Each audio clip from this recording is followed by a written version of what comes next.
Umetna inteligenca v Sloveniji. Kako slovenska podjetja uporabljajo, nadgrajujejo in implementirajo umetno inteligenco in vse ostalo o umetni inteligenci.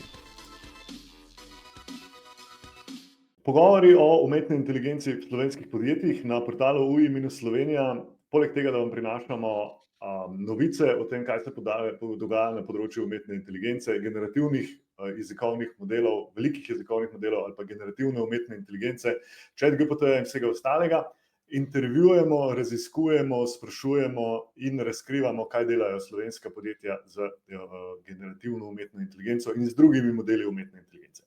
Jaz sem Peter, urednik tega portala in drugače svetovalec o umetni inteligenci na sales.si, ki bom danes moderiral. Poglejte si še naše prejšnje intervjuje v katalogu, zalogi, videoteki, med katerimi lahko najdete Donut, z GNI-jem smo se pogovarjali in še s kom, ki so nam zaupali, na kakšen način v njihovih podjetjih že uporabljajo umetno inteligenco. Danes pa sta z mano tukaj Grega in Simon. Grega Todorović, marketing manager na Kabiju in Simon Renner, vodja e-commerce in ERP integracij tudi na Kabiju. Živijo obema. Živjo. Hvala za vabilo. Z veseljem, hvala lepa, da ste se udeležila. Mogoče najprej zgodbica, kako je prišlo do tega našega srečanja. Se mi zdi, da sem malo tako, ko vsi neki programerji, čeprav jaz nisem programer, na katere se vsi sorodniki in bližnji in daljni, poznani in nepoznani obrnejo, kadarkoli rabijo, da jim je printer nehal delati, pa so vsi ti si programer, da mi malo pomagaj, ne. Tako se zdaj dogaja, da se pač vsi želijo z mano pogovarjati o ChatGPT-ju, pa kako ga uporabljajo, pa kako ne, tudi če se vedno ne bi o tem pogovarjal, ne, in na enem takem družinskem srečanju, seveda imam mojega brata zelo rad in se z njim zelo rad pogovarjam tudi o ChatGPT-ju, me je brat razlagal, ki je eden izmed lastnikov nepremičninske agencije v Mariboru, da ima pa njihova spletna stran za nepremičninsko agencijo tudi AI noter, ki lahko sam dela stvari in sam dela opise hiš in tako naprej, in je bilo to meni seveda izjemno zanimivo. In ko sem potem šel naprej raziskovati, smo prišli do Kabija in od tam naprej do vaju. Kdo bi nam bo predstavil Kabi, sicer poznana slovensko podjetje, ampak vseeno, no, dajte na kratko predstaviti podjetje, kaj delate, in pa potem bomo pa še vaju predstavili, no. Ok, mogoče me tale del prevzel same predstavitve. Evo, v bistvu mi poslujemo že od leta 92, a ne. Še v bistvu pred internetom, ne, so bili tisti BBS-i pa tako naprej. Pol so nas pa v bistvu te spletne tehnologije so nas vedno zanimale in leta 94 smo objavili prvi slovenski portal, c21.com, ki še danes obstaja. To je pa tudi bila druga spletna stran v Sloveniji, ne, za Inštitutom Jožef Štefan. Kasneje pač od C21 obstajajo potem spin-offi od nepremičnine c21.com, novogradnje.com, Autoinfo in tako naprej. To so portali, ki so kasnejša leta prihajali ven. Zdaj pa, mi smo se, bom rekel, že ene 15 let nazaj smo se zavestno odločili, da bomo mi razvijali naše lastne rešitve. Se pravi, majčkeno drugače je, kako mi delamo spletne strani, trgovine in tako naprej, pa tudi potem zaledne aplikacije, kakor so CRM, pa tole za nepremičnine, pa za e-commerce je, da razvijamo na naši lastni kodi, ne, nimamo nekega open sourca, ampak mi v tem vidimo veliko prednost, tudi portfolio referenc in tako naprej.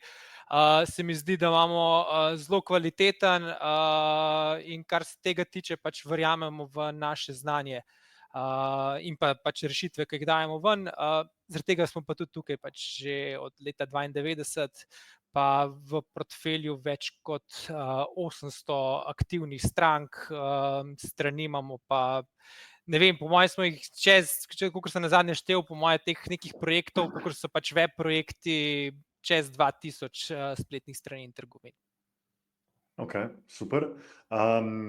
Fight open source versus own website system naredimo kasneje. Grega, ti si na Kabiju marketing manager, kaj to pomeni, kaj tam počneš in mogoče kje je najbolj zabavna stvar, ki jo delaš v službi? Aha, ok. Mislim, marketing manager je tako en majhen delček, s katerim se pač ukvarjam. Moj sicer uraden naziv je vodja projektov, delam pa marsikaj še drugega. Zdaj, kaj meni najbolj zabavno, pa to v bistvu meni so najbolj zabavne oziroma zanimive stvari te CRM integracije oziroma digitalizacijo poslovanja. Še vedno je veliko podjetij, s katerimi sodelujemo, oziroma ki prihajajo do nas, ki imajo te neke zadeve še vedno nekako polročno narejene. Nimajo niti nekih takih kvalitetnih povezav, tudi od spletne strani, pa potem za mailing in pa naprej s CRM-jem in tako naprej. Tako da v bistvu meni je ta del najbolj zanimiv in tudi tukaj se tudi najbolj vidim in s tem se v zadnje pol leta tudi največ ukvarjam. Tako da, ampak še vedno delamo pa tudi vse ostalo, od podpore strankam do same potem prodaje. Veliko pišem, kar se tiče pač na naši spletni strani teh novic oziroma blogov. Tako da ja, no, meni je to celotno področje zelo zanimivo, še posebej zdaj, mislim, zadnji let pa pol še s to umetno inteligenco, ki tudi na to področje vse bolj prodira. Tako da ja, to bi rekel, da je tisti najbolj zanimiv del mojega dela. Ok, super. Pridemo še nazaj v teh stvari. Simon, vodja e-commerce in ERP integracij v Kabiju, kaj je tvoj delovnik, kako to izgleda in katera je tvoja najbolj zabavna stvar? Ja, hvala za vprašanje, pa lep pozdrav še z moje strani. Mogoče, če grem jaz še malo nazaj po svoji karieri. Jaz sem v bistvu magister na ekonomski fakulteti in sem študiral poslovno informatiko. Teoriji ne bi jaz se ukvarjal na eni strani, da bi razumel naročnike, po drugi strani, da bi znal programirati. In k temu sem jaz tudi stremel in tako vlogo tudi na Kabiju imam. Se pravi, jaz sem vodja tega oddelka za trgovine in se v bistvu ukvarjam z vsemi trgovinami v našem portfelju.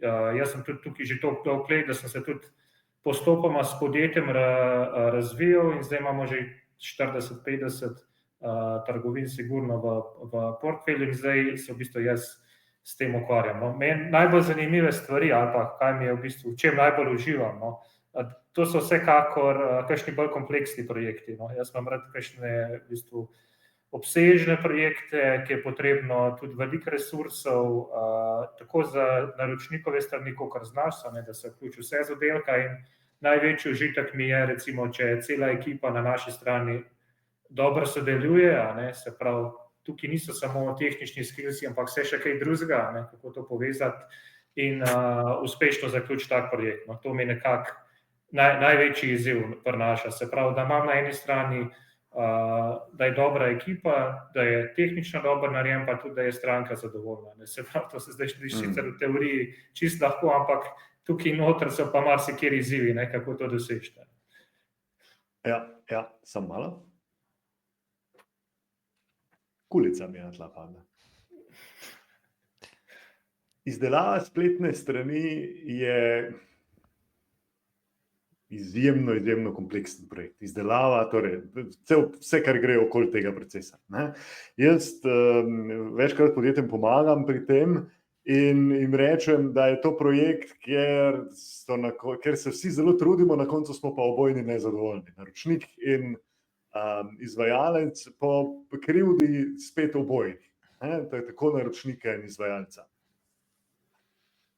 Sej nočem, da je to zdaj promocija, ampak kako vi zrihtate, da se to ne zgodi? Ker pri teh nekih projektih, ki so, itak vsi rečemo, v 6 mesecih bomo zrihtali, pa je pol 1 leto, gremo over budget, vi ste žalostni kot izvajalec, zato ker ste seveda naredili nadure, pa ste seveda šli čez, pa ste dali vse od sebe, kar je šlo, pa škar, naročnik 47 stvari je bilo treba dodati, da bomo imeli zraven in potem Kako se temu, mislim, jaz sem se veliko tega trudil, pa mi nikoli ni uspelo, ali pa ne, kako bi to zrihtali? Boš ti, Simon, ali jaz? Ja, jaz pa v bistvu takole bi rekel, no, pa boš ti pol dokončal, Magar. Okay. Jaz dve stvari tlele vidim, no, po mojih izkušnjah. Ne. Ena pomembna stvar je, da ima naročnik na svoji strani nekoga, ki se spozna na to področje.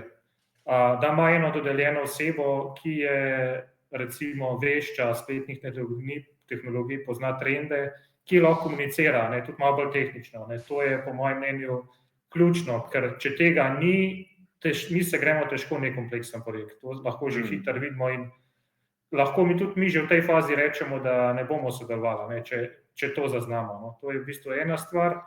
Druga stvar, v primeru kompleksnejših projektov je pa definitivno dobra specifikacija. Ne.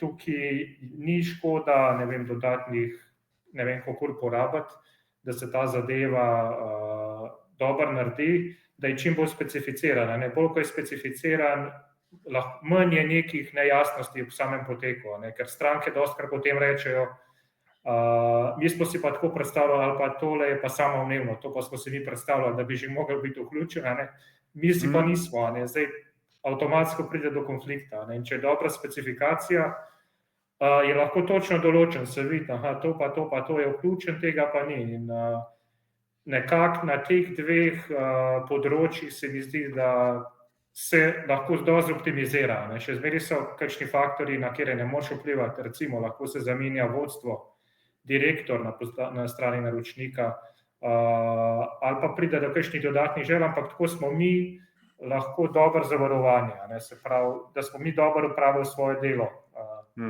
pa smo v bistvu potem do neke mere zaščiteni in tudi stranke potem lažje razumejo, ne, zakaj je prišlo recimo do nekih dodatnih del ali pa zakaj smo si mi nekaj predstavljali tako, oni pa drugače. Preden gremo k tebi, Grega, samo sekundo. Ne? Ravno, jaz malo krivim vas, izvajalce, ne? Zaradi tega, ker ste vi tisti z znanjem, naročnik je pač ponovadi tisti z manj znanja in je malo bolj krivda pri vas, si jaz mislim, pa seveda pri obeh, ne? Ampak ravno v tem je problem, ne? Da se ponudbe in pogodbe delajo takrat, preden imamo specifikacije, ne? Da se piči delajo dajte narediti design homepage-a, product page-a in potem bomo tukaj nekoga izbrali, podpisali pogodbo za 70,000 evrov in potem delali načrtovanje, ne? Kar je narobe. Ne vem, Grega. Ja, meni se tudi zdi, da, okay, da ne bom zdaj nas preveč branil, ampak meni se predvsem zdi, da se samih projektov, pač izdelave spletne strani, da se pač se naročniki napačno lotijo. Ne. Mi velikokrat trčimo ob zid, takrat recimo, ok, dajmo narediti dizajn strani. Super, ok, dizajn, super potrjen, to ok, se po dizajnu sprogramira, pa to nam pa ne paše. Ne.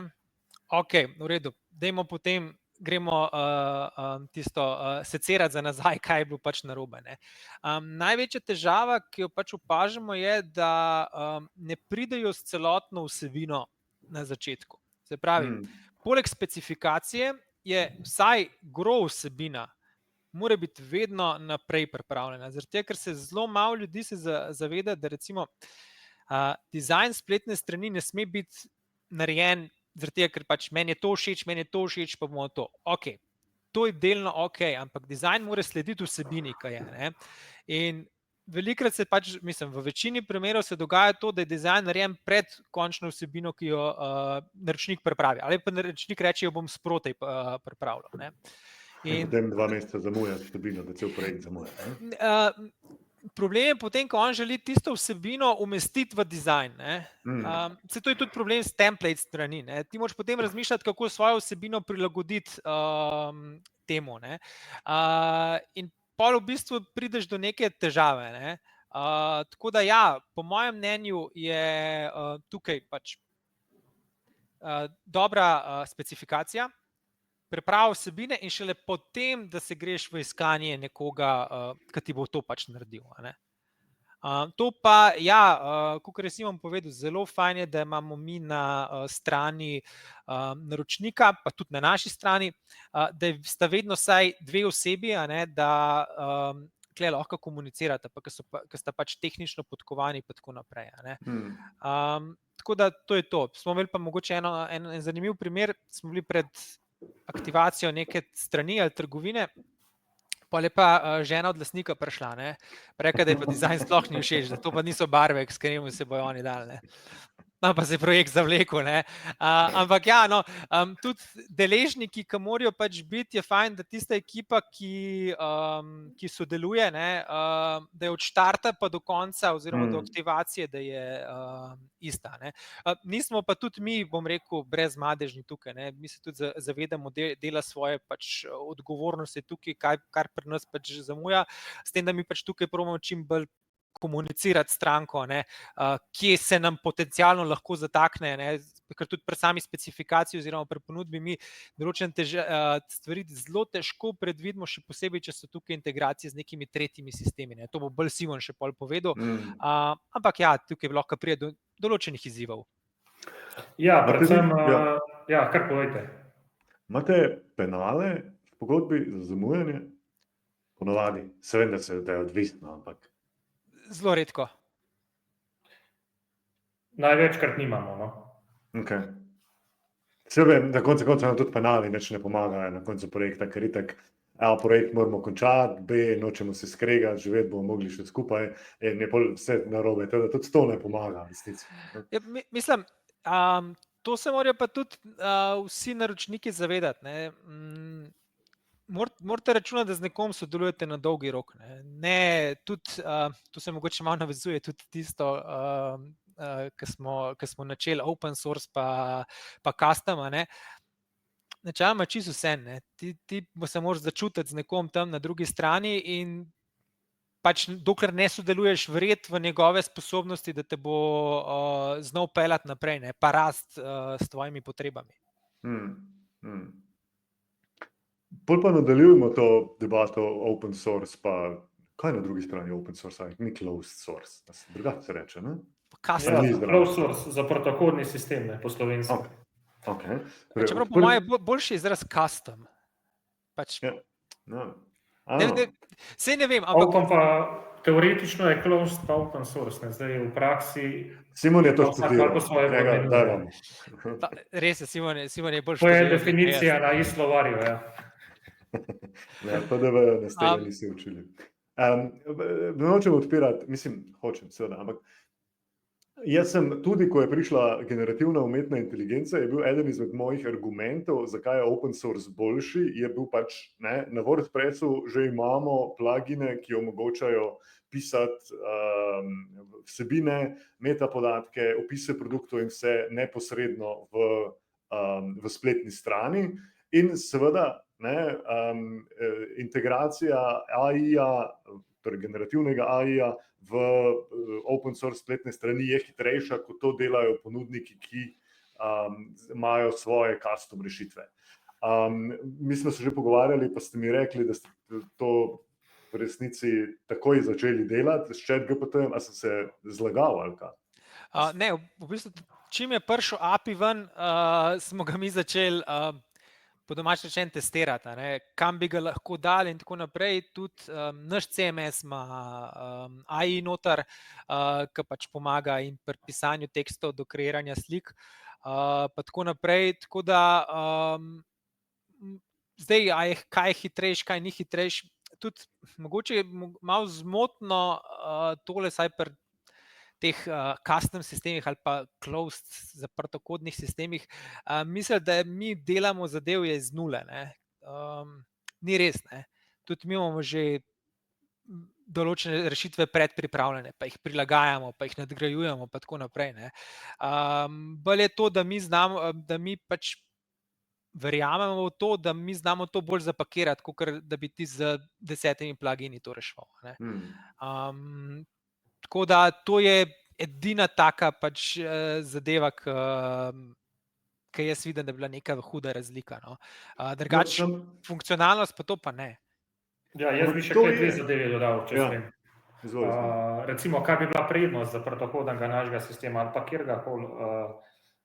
Ena zadeva je sigurno za kakšne kompleksne ali pa, ko bi rekel, custom zadeve s temi odprtokodnimi rešitvami se delno lahko pokrije, delno jih je pa ravno tako treba prilagajati. Ne? Če so kakšni to kompleksnejši, večji projekti ali pa posebne želje strank. Zdaj za klasične, manjše projekte mogoče se to lažje implementira, medtem pa za kakšne bolj kompleksne, pa mislim, da so taki sistemi sigurno v prednosti, ker mi naš sistem dobro poznamo in smo ga razvijali že ne vem koliko leta in tudi imamo ga v malem prstu in se lažje delamo kakšne take spremembe. No, druga zadeva je pa varnost. Recimo za naš sistem lahko povem, da pač gostuje le na naših strežnikih, imamo mi celo kontrolo, se pravi stranka se ne more, se niti ne rab ukvarjati z temi nekimi posodobitvami pa drugimi zadevami ali pa kakšnimi ranljivosti, ki so recimo na kakšnih od protokodnih problemov.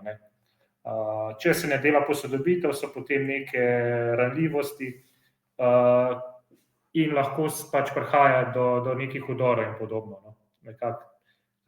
To je moje videnje. Ampak, če se pa zdaj ta dva vprašanja, pa sploh se ne bi smeli o tem pogovarjati, mogli bi se v ChatGPT-ju pogovarjati in se bomo. Ampak, če zdaj pa skupaj združimo to, kar smo se prej pogovarjali, pa to, kar se zdaj pogovarjamo. Eden izmed resnih mojih argumentov, zakaj je open source boljši, je to, da ti open source pri vsaki funkcionalnosti prinese še 5 dodatnih funkcionalnosti zraven. In če smo prej pogruntali, da naročniki ponovadi ne vedo, kaj točno rabijo, ali pa to ne znajo specificirati v projektu, imamo pri custom rešitvah problem, če jaz tam napišem kupon za popust, boste vi sprogramirali kupon za popust.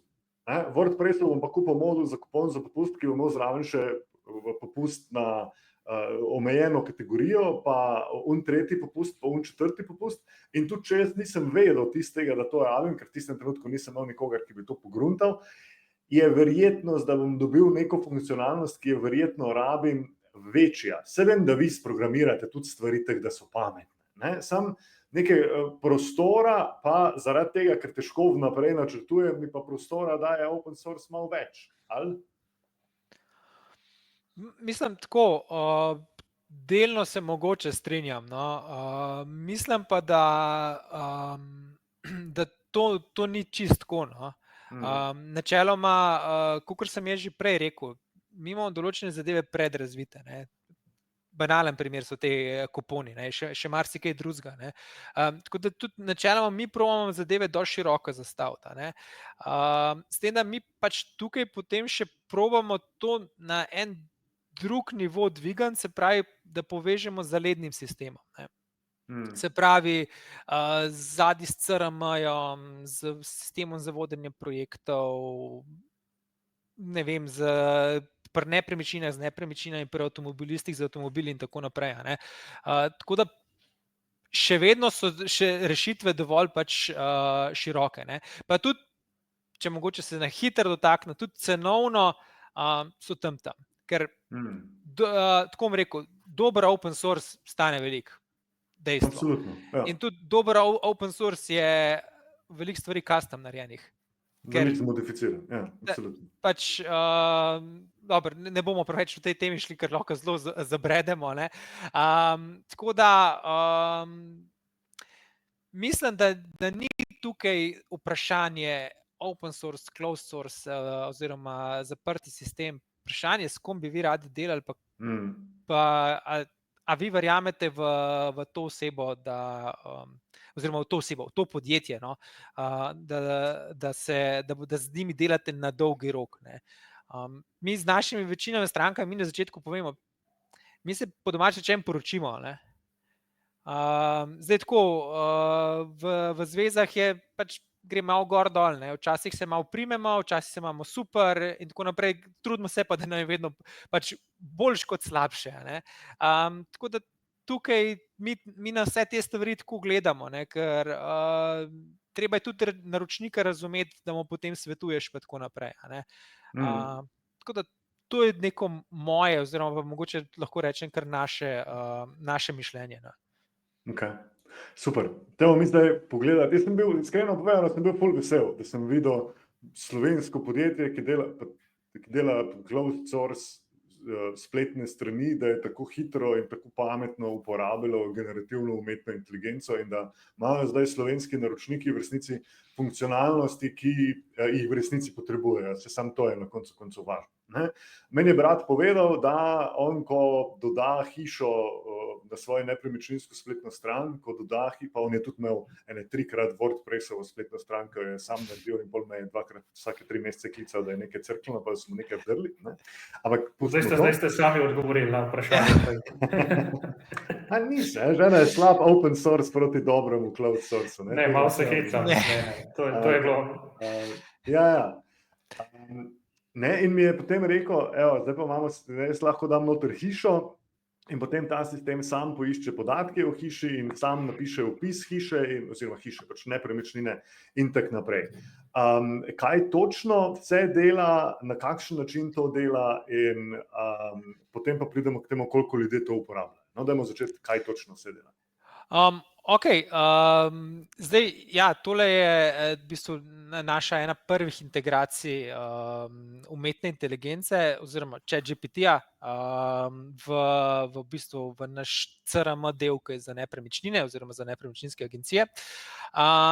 In tam smo mi smo gledali, kje bi najlažje nekaj implementirali. In vedno smo opažali, da so opisi nepremičnin so tako. Imaš agencije oziroma posrednike, ki pišejo super opise, zelo še poetični so malo. Drugi imajo pa en odstavek in noter vse dodajo in tako naprej. Pa smo pol mi rekli, dajmo probati mi to njim olajšati. Ker dober opis, tudi kakor dober članek in tako naprej, zahteva najprej malo razmislek, pa tudi nek čas, ki ga noter dodamo. In zdaj smo mi na podlagi tega, kar oni opisujejo o sami nepremičnini, se pravi o vrstu, tipu, lokaciji, ceni, izbrani opremi in tako naprej, mi na podlagi tega začnemo polniti ta prompt, ki se v ozadju v bistvu generira. Načeloma je tudi navodilo v promptu, ki jo vnaprej pripravljamo, naredi opis nepremičnine z naslednjimi lastnostmi in potem so te lastnosti naštete. Kaj smo mi tukaj dodali opcijo? Prvo, da se vse to samo generira, drugo je, da lahko oni to že prompt malo spremenijo, prilagodijo sebi in potem pa spodaj izberejo še kakšno bi radi dolžino, koliko bi radi bili, da je kreativen, pa v katerem jeziku bi to radi naredili. Ker naš trg nepremičnin ali pa tudi naše stranke so tudi malo mednarodne in je tudi zanimivo, da ti napiše opis v angleškem, nemškem, hrvaškem jeziku, kakorkoli. In potem zbere in umetna inteligenca pripravi nek opis nepremičnine. Ta opis je bom rekel, v 90% je ta opis zelo dober. Malo moraš paziti pri stopnji kreativnosti, da mu ne pustiš, da je preveč kreativen, ker malo zaide z tiste prave poti, ampak še vedno ti lahko uporabiš, popraviš ali mu pa rečeš, ni mi všeč, generiraj ponovno in tako naprej. To je ta v bistvu nek osnovna uporaba umetne inteligence v tem kontekstu. S tem, da smo mi zadevo potem še tudi kar fajn nadgradili. V preteklosti ste uporabljali že druge sisteme za avtomatsko prevajanje in res je. Tudi za pisanje ali samo za prevajanje? Načeloma samo za prevajanje. To je zdaj razlika 1:100, ali se motim? Mislim, Google Translate na koncu koncev, a je bil Google Translate že prej tudi uporaben? Je bil. Mi imamo v bistvu ta naš sistem za nepremičnine imamo v taki obliki, oziroma prva različica je 2016 vam prišla. In s prvo različico je bil tudi Google Translate noter, prek API-ja dodan. Tako da v bistvu vse od takrat je noter. Tudi danes je noter, s tem, da imamo danes potem dodatne opcije, kreiraj opis z umetno inteligenco ali pa prevedi z umetno inteligenco. Torej, generalno ne bi rekel, da je pri prevajanju ChatGPT toliko boljši, da bi samo zaradi tega šaltali iz Translate na GPT ali? Tako bom rekel. No, v večini primerov bom rekel, da je GPT bistveno boljši. V Okay. večini primerov. Pri Googlu se pa zelo pozna, če pišeš v neki pravilni slovnični slovenščini, da prevaja boljše, kot če pač nisi čisto slovnično dobro napisal. No. Pri GPT oziroma pri chatu je pa, mislim, prevodi so neprimerljivo boljši, no, v večini primerov. Okay. Ja, mi smo naredili prav par testov, pa smo enega in drugega primerjali, za prevode artiklov, recimo, za kakšne sisteme, in jaz tukaj lahko trdim to, kar je Grega rekel. No. Tudi če je slabši ta, se pravi, izvor ali pa tekst, ki je za prevajati, da dosega ful dobre rezultate. No. Smo bili mi kar navdušeni, tako da smo tudi to že pristopili, no, ali pa smo že razvili tako rešitev, no, ko bom malo kasneje kaj več o tem rekel. No, okay. Vse to je generalno, se mi zdi tudi neka taka prednost ChatGPT ali pa drugih generativnih modelov, da v resnici vhodni podatki so lahko veliko slabše kvalitete, pa manj moramo za njih skrbeti, pa lahko dobimo še vedno... Točno to, ja. Se pravi, slabši input, boljši output, no, po domače povedano, ne. Sam tukaj lahko pa trčimo ob zid z slabšimi podatki za kakšne druge analize. Ne. Mi smo zdaj glih po mojem pred 10 dnevi smo pač s pomočjo isto umetne inteligence pri nepremičninah. Zdaj lahko ti predlaga, kakšno ceno nepremičnine bi rad, če jo želiš prodati prej kot v 3 mesecih. In zdaj tukaj pač pride do težave, če daš slabe vhodne podatke notri. Ali pa če daš slabo primerjavo noter, ker tukaj mi smo nastavili, da gleda pač iz baze nepremičnin, iz skoraj iste lokacije, če slučajno ni nepremičnina na tej lokaciji, pa podobnih nekih parametrov, da nam on predlaga kar ceno. In zdaj tako, če so dobri podatki, zelo dobro predlaga. Ne. Če so pa slabi podatki, je pa tudi on malo pač zmeden, ker ponovadi so problemi, ker so neka prevelika odstopanja,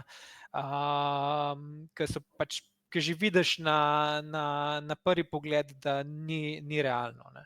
Ja, ok. Druge sisteme, ki jih vi še ponujate nepremičninskim agencijam, so sistemi za generiranje slik, grafik, in pa za tole za predlaganje cen. Predlaganje cen. Prihaja pa sistem iz speech to teksta za agente na terenu. Da lahko še o tem, kaj poveš? Ja, v bistvu to je ena zadeva, ki jo testiramo. V bistvu je zadeva taka, pač tukaj se mi probamo predvsem zaradi narave posla nepremičninskega posrednika, je, da je zelo veliko naokolo. In včasih je težko tipkati, pisati in tako naprej. Ne.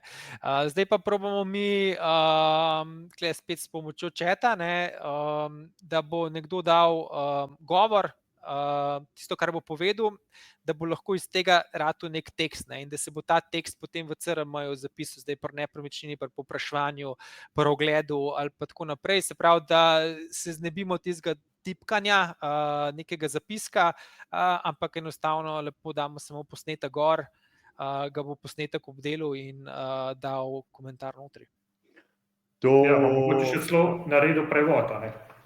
Mislim, v nadaljevanju lahko s tem se pač igramo na 101 način, ampak ideja je, da se potem te komentarji noter zapisujejo. Ja. To uporabljate ta advanced voice mode že za govor ali na kak način, ali klasične ChatGPT-jevske, kaj že, Whisper model za transkripcijo? Mislim, da smo začeli s tem Whisper modelom, bi pa mogel točno iti pogledati pri razvijalcih, jaz pač nisem razvijalc, da bi točno vedel, tako da bilo treba pač pogledati. Ampak mislim, da smo najprej s temi začetnimi modeli, zdaj pač predvidevam, da ekipa dela tudi na tem advanced, da bo pač to čim bolj tekoče potekalo. Seveda, tukaj je treba tudi malo videti, kako neka oseba govori. Eni malo momlajo, eni eni bolj jasno govorijo, eni so malo bolj tihi in tako naprej, ampak probamo zadevo čim bolj optimizirati, no, saj da bojo te neke osnove, da bojo štimale in da bojo uporabnikom dejansko koristne. Ok, super. Pridemo še nazaj, pa se bomo še malo pogovarjali nasplošno o tem, koliko to ljudje uporabljajo, ampak Simon, v vaših sistemih za spletne trgovine, kar je meni najbolj zanimivo, je ravno sistem za prevajanje opisov produktov iz dobaviteljev, pa sistem za generiranje opisov artiklov. Jaz sem pač SEO to delal 20 let, pa ljudem težil, naj končno napišejo unikatne opise produktov, brez da bi to bil en stavek. Vaš sistem pa zna to delati sam s ChatGPT-jem. Na kakšen način? Ja, hvala za vprašanje. Se pravi, če se prvo osredotoča na prvo vprašanje, za dobavitelje, tukaj smo mi konstantno prehajali do istega izziva. Imamo stranko ali pa več strank, ima recimo 7-8 različnih dobaviteljev, podatki so različne kvalitete, recimo imajo v nemščini, v angleščini, tuje dobavitelje, slovenske dobavitelje in zdaj mi, kot razvijalec, moramo to spraviti na enotni imenovalec in nekako omogočiti prodajo teh artiklov, ki so dejansko tudi niso pri njih na zalogi, recimo pri nekje v Nemčiji ali pa v Angliji ali pa kjerkoli. In tukaj smo zdaj, ko smo razvijali podobno kot za nepremičnine, je bilo edino smiselno, da tudi to zadevo implementiramo. Tako da imamo narejen sistem, ki se v bistvu določi dobavitelje, mi rečemo, recimo tale trgovina ali pa tale stranka ima 5 dobaviteljev, source je tak, recimo XML ali pa nek API servis, pač kakorkoli. Rečemo, ta pa ta je, v jeziku, recimo izvoreni nemški, in mi določimo, kjer je jezike, da se prevede. Največkrat prevajamo v slovenščino, pa tudi veliko imamo strank po bivšem balkanskem trgu, se pravi te jezike, in potem to delamo na teh, ko bi rekel, rednih uvozih, ki se to izmenjuje. Ponavadi imamo mi sistem tako narejen, da prevedemo prvič, da ne koristimo za brez veze teh prevodov. Tudi stranka ponavadi najraje sama pogleda. Zdaj, če je to ful masovno, niti ne gledajo, ali pa na hiter, če je to malo artiklov lažji, in na tak način se potem dosežejo ful dobre rezultate. Moram reči, da je zelo malo popravkov za ene artikle. Recimo, če so to neki artikli, ki so splošno razširjeni, recimo bela tehnika, ki so v vseh državah podobni, so zelo dobri rezultati. Kar se pa generiranja opisov tiče, je pa podobna zadeva. Stranke dostikrat na artikle že opremijo z podatki, kakor so neki atributi, se pravi, to so za filtre, opremijo jih z nazivom, opremijo jih recimo z e-ankodo, in na podlagi tega recimo v tem primeru ChatGPT zgenerirati odličen opis, že na podlagi e-ankode, to smo tudi testirali, da če je artikel... Ja, na podlagi e-ankode, mi mu damo prompt, da ne naredi opis za artikel, pa mu kar navedemo e-ankodo, če je to recimo v neki javni bazi, on naredi zelo soliden opis, to smo recimo za belo tehniko testirali. Zanimivo, ok. Ja, in je v bistvu dober rezultat, lahko dejansko naredi in še prevede v 3-4 jezike. Tako da za ene te zadeve po moje niti ne rabijo kaj dosti ročno delati, lahko samo še kaj dodajo, kaj za lokalno, za slovenski ali pa nek hrvaški trg, če so kakšne posebnosti, glede zakonodaje recimo. Posta, pol pa za prevode bi samo še tole omenil. Mi smo testirali tudi, ker imamo določene stranke, ki morajo biti nazivi ali pa zaradi SEO iskanja, ljudje iščejo v latinščini, to so recimo predvsem za kakšne rastline, se gre sadike. Dela zelo solidne prevode v latinščino. Zdaj 100% tukaj ni bilo, je pa vseeno, sem jaz prav naredil, recimo 10 testov, slovenščina, latinščina, za nazive, ker damo dodaten naziv, prav zaradi SEO iskanja, da bi jih najdel.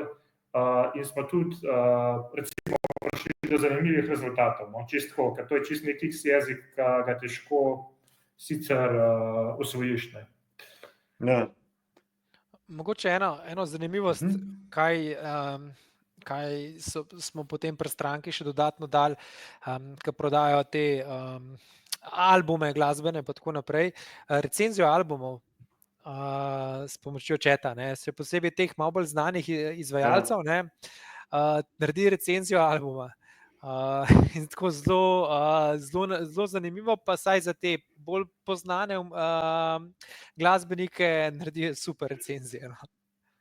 Kar je tudi nekaj, ja, zelo zanimivo, pa ne bi si mislil, da bi kdo na ta način to uporabljal. Ne. No, ker ravno zdaj sem se pogovarjal z eno izmed televizijskih hiš v Sloveniji, ne, ki točno to, ko delajo, ko prinašajo neke filme, pa to rabijo neke napovednike in smo se pogovarjali o tem, ali bi lahko napovednike filmov in ko delajo napovednike filmov, bi seveda radi povedali, kaj je Tom Hanks, kaj je on naredil v življenju, kaj zdaj dela in kaj je ta drugi igralec in tako naprej. In zgleda, kot da imate vi idejo, da lahko to direktno ChatGPT-jem delamo, sploh ne rabimo nekega iskanja po spletu, zato do tega pridemo. Ne? Ja, res je. Super. Vi pa, ko se pogovarjamo o ChatGPT-ju, se nam vedno zdi, da je to prva umetna inteligenca, ki je kadarkoli uzrla svet in predtem nič in zatem nič, kot bi rekel Neron. Vi v svojih sistemih uporabljate tudi klasične modele umetne inteligence. Kaj delate pa, kaj to uporabnikom pomaga?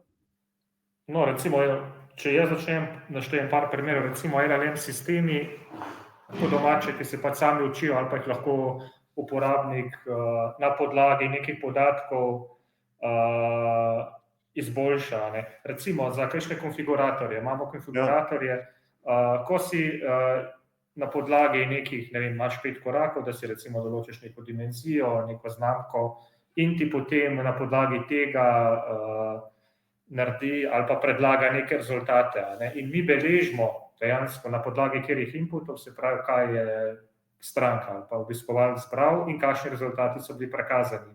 In na podlagi neke analize podatkov, ki se izvede, recimo, ko se doseže neka količina, zadostna količina, recimo 500,000 poizvedb, se lahko dobro vidi, če katera od teh zadev izstopa ali pa če kaj ni v redu in se lahko korigira. No? Recimo na primeru konfiguratorov, to je en primer. Zdaj ena recimo zanimiva zadeva, o kateri smo se pogovarjali, je tudi napovedovanje stroška poštnine na podlagi vremena. Gre se pa za to, določene stranke imajo, recimo, če jaz naročim danes izdelek, dostava bo pa v torek, recimo čez 5 dni.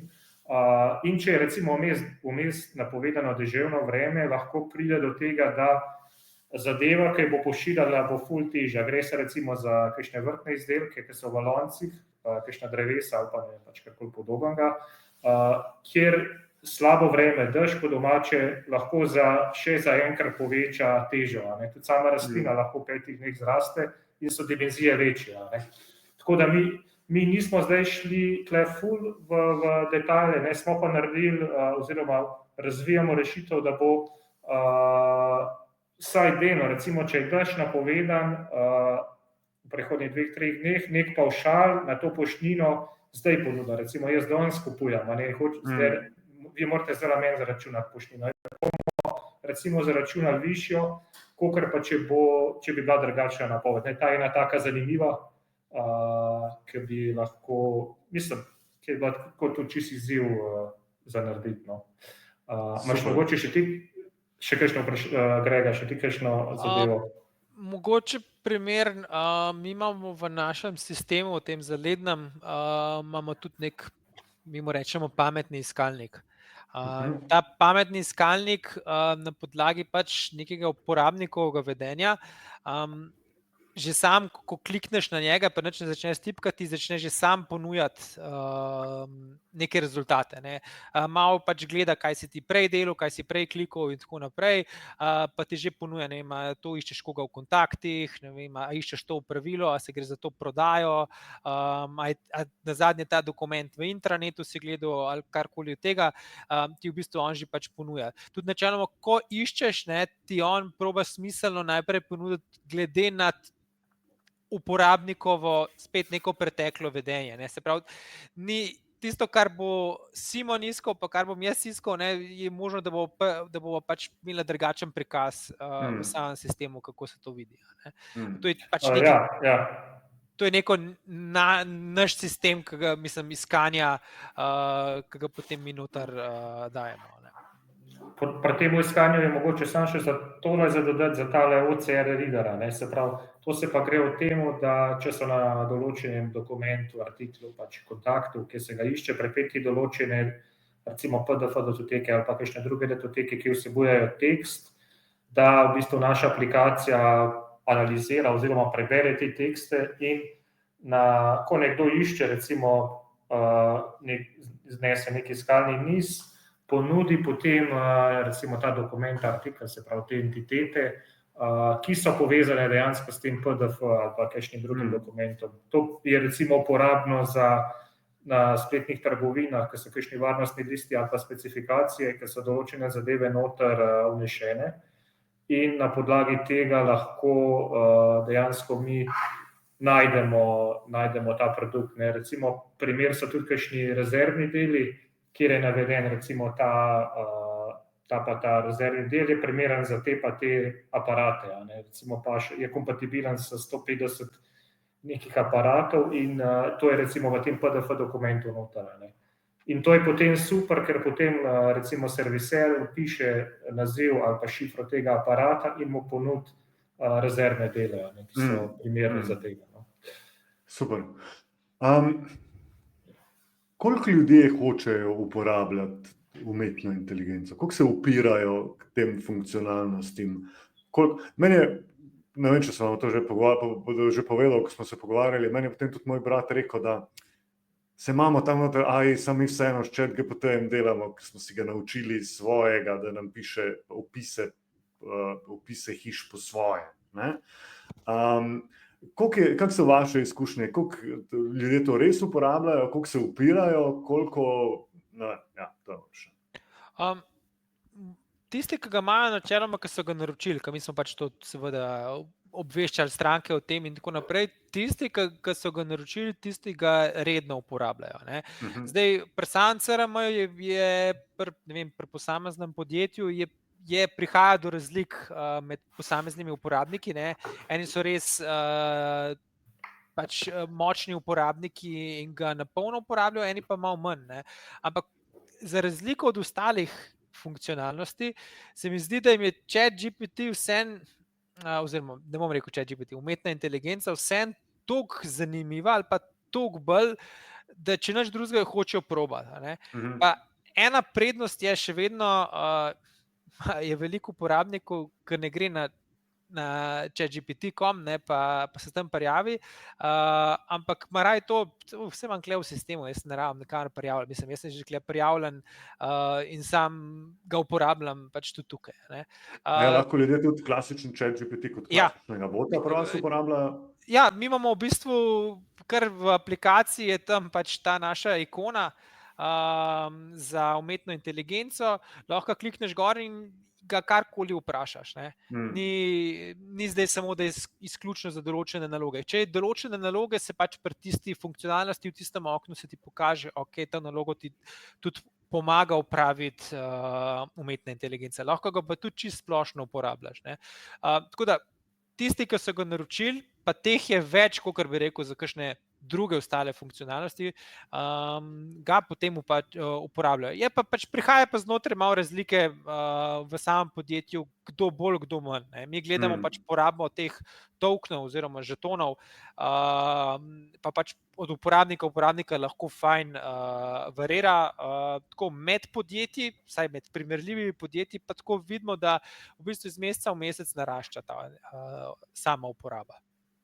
Ja, meni se zdi ključno, se pravi, kako, ali zdaj, če imajo del prav za IT, se pravi, vodja IT-ja to prepoznava to, ali se mu to zdi zanimivo, ali pa recimo direktor, pač kdo je odgovoren. Zato to se mi zdi ključen faktor za implementacijo, ker sami zaposleni so tako lahko zelo različni, ali so zelo vešči uporabe, ali pa sploh niso, in tudi nimajo mogoče celotne slike. Se pravi, gre se tukaj čisto za preprosto vprašanje, koliko stroškov v bistvu, če so tukaj, če se jim stroški zmanjšajo, pa za koliko se jim zmanjšajo. In jaz definitivno mislim, da vsaj za te zadeve, ki so jih midva opisovala, tukaj sploh ni vprašanja, ja ali ne. Tukaj je samo vprašanje, kakšen bo prihranek na koncu časa za te rešitve. Tako pa jasno nekako vidim, se pravi, kako je tisti, ki je odgovoren recimo za ta oddelek ali pa za rešitev, ki imajo, kako on gleda na to, pa koliko je pripravljen recimo tudi za kakšne novosti, kar se implementacije tiče. Mogoče bi jaz še tukaj dodal, mi tudi naše uporabnike probamo obveščati, na kakšen način ga ne uporabljajo. Spet tukaj prehajamo do, mislim, da največje težave te vhodni podatki, sicer ChatGPT zna to fino zakamuflirati, pač pri končnem produktu, ampak ja, to, da jih mi probamo učiti, se mi zdi neka zelo pomembna zadeva, da jim probamo, ali pa na ta način samo da jim odpremo oči, da ni to samo nek tekst napisati ali pa nekaj zanalizirati ali pa nekaj, pa če lahko bistveno več. Pol pa v bistvu eno od naših teh prodajnih nagovorov v bistvu se tako zaključi, da tako poceni asistenta noben ne more dobiti. Pač ne obstaja. Kako delate ta izobraževanja? Imate kakšne resurse na spletni strani, lahko ljudje tudi kaj pošljemo, ali je to samo interno, ali kako je to?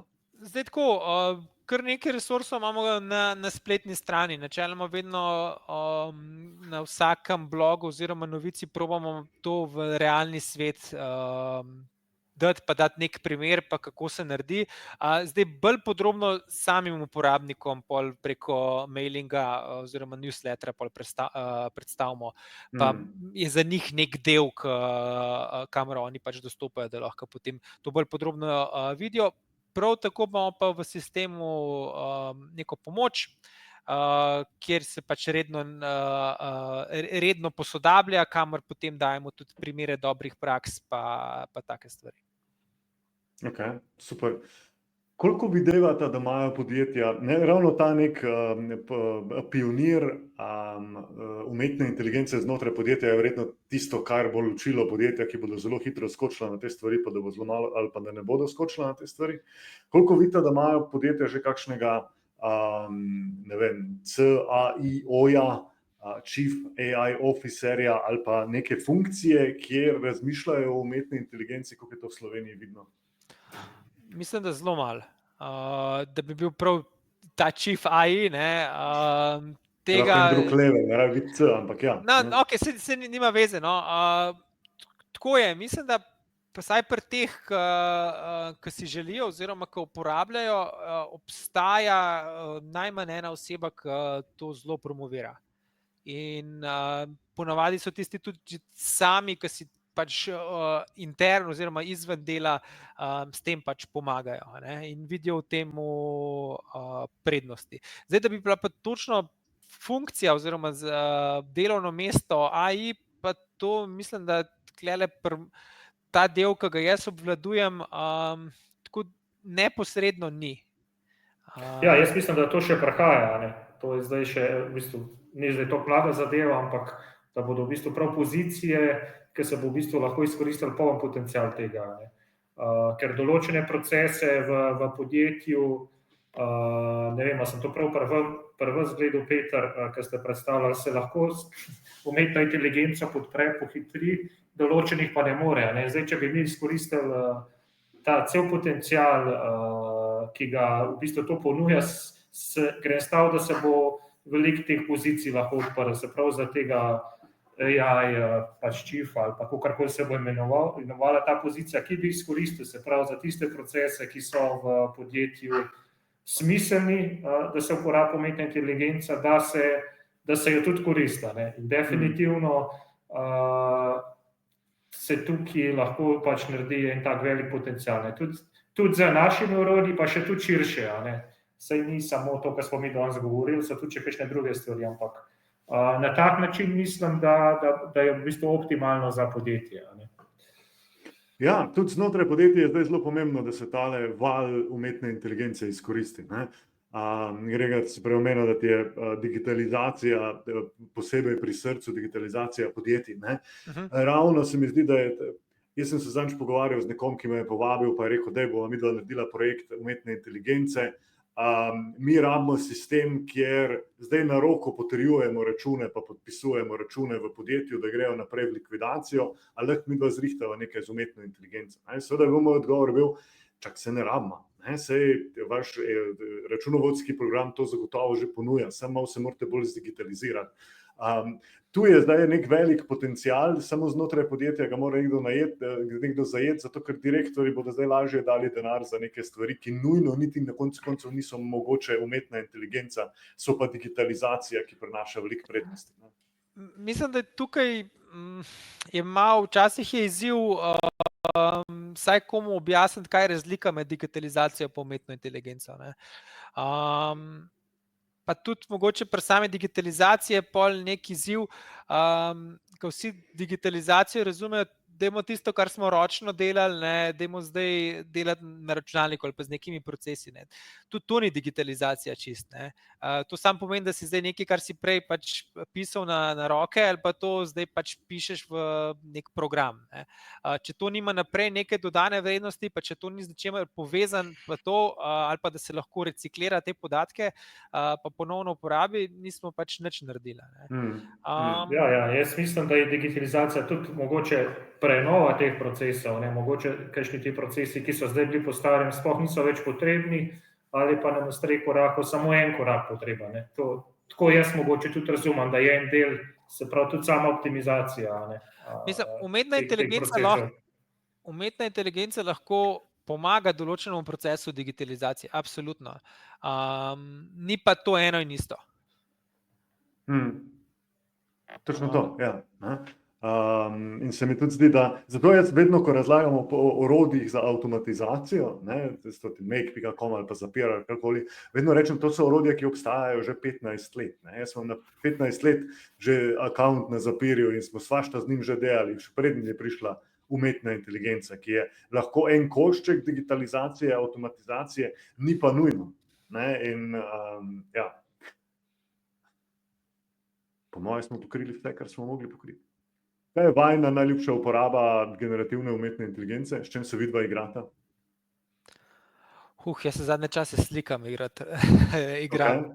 Ja, tako, posebej tukaj zdaj ta DALL-E, pa to mi je zelo zanimiv, pa vizualizacija podatkov. To mi je nekako in malo interno in poslovno, oziroma zasebno in poslovno mi je pač neka zanimiva varianta. Prvo probam vedno, kako bi pač pri sebi zasebno to uporabljal, pa ponovadi dobim še kakšno idejo, kam bi to lahko mi pri naših storitev oziroma produktih noter dal. Tako da ta vizualizacija je meni super, pa dobesedno tudi neka analiza. Zdaj nekih tekstov pač včasih se ti pač ne da brati in je fajn, da ga vprašaš, da ti lepo skrajša ali pa da ti pač razloži na enostaven način. Jaz ga tako, to je pač taka moja zasebna uporaba, pa se mi zdi zelo luštna.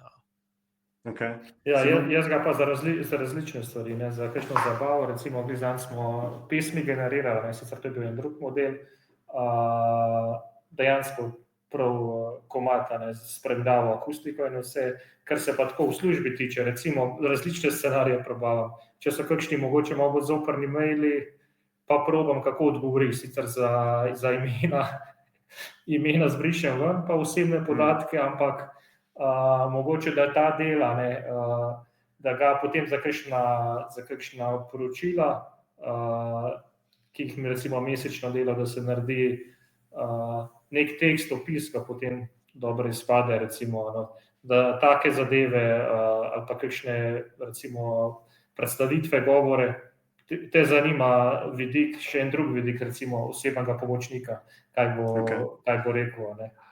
Mogoče bi bilo to na svet, kaj je Simon dobro rekel, ne, da je pri mailih da imena pa to ven, ne daja teh stvari v ChatGPT. Mogoče tega nismo poudarjali zadosti. Vse je to model, ki se uči, ne. Tega imaš pravilno nastavljeno, se ne. Ampak zagotovo več čas je treba razmišljati o tajnosti podatkov, zasebnosti in tako naprej.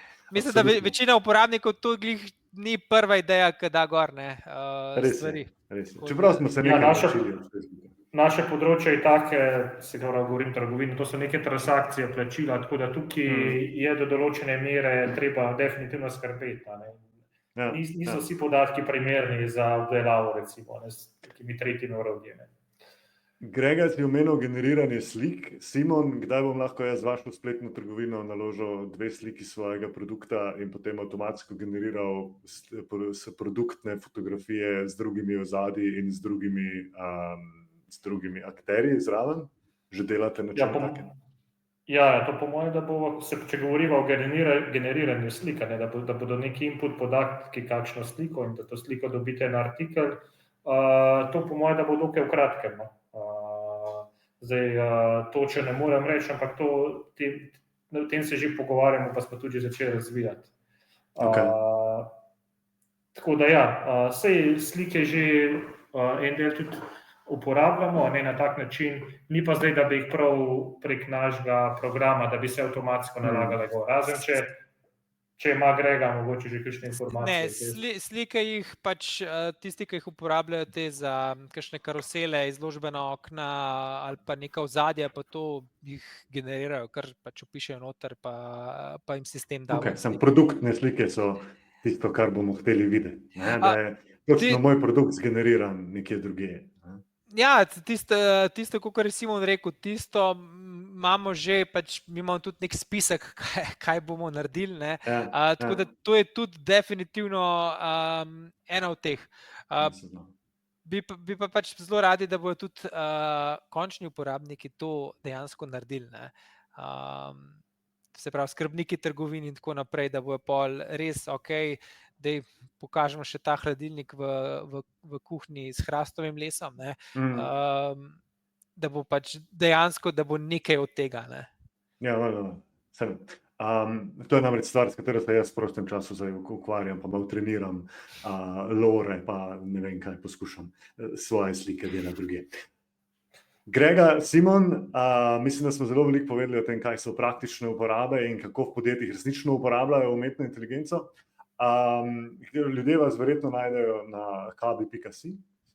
Kabi.si, ja, oziroma kabi.info. Ampak tudi na si bo v redu, ja. Tudi na si bo v redu. Na večini družabnih omrežij, po moje, mogoče smo edini na X-u malo manj aktivni, na ostalih. Ja. Ne, nič zaradi kakšnih aktualnih razmer ali česa, ampak enostavno mogoče malo zmanjkuje časa za te stvari. Tako da, ja, Kabi info bomo rekli, ker mi pač podpiramo še vedno razvoj spletnih strani. Tako da ljudje ne kanalizirajo svoje obiskovalce z ostalih omrežij na spletno stran svojo. Vedno je spletna stran glavno in edino mesto, kamor je treba uporabnika voditi. Tako da tam dajte konverzije zbirati pa prodaje. Pa kliknite na organic, pejte pa tam kliknite, da se bo organiku pripisalo, da ne bo kdo rekel, da je SEO mrtev. Grega, Simon, hvala lepa, pa se še vidimo. Hvala za povabilo. Najlepša hvala tudi vam, ja. Adijo. Adijo.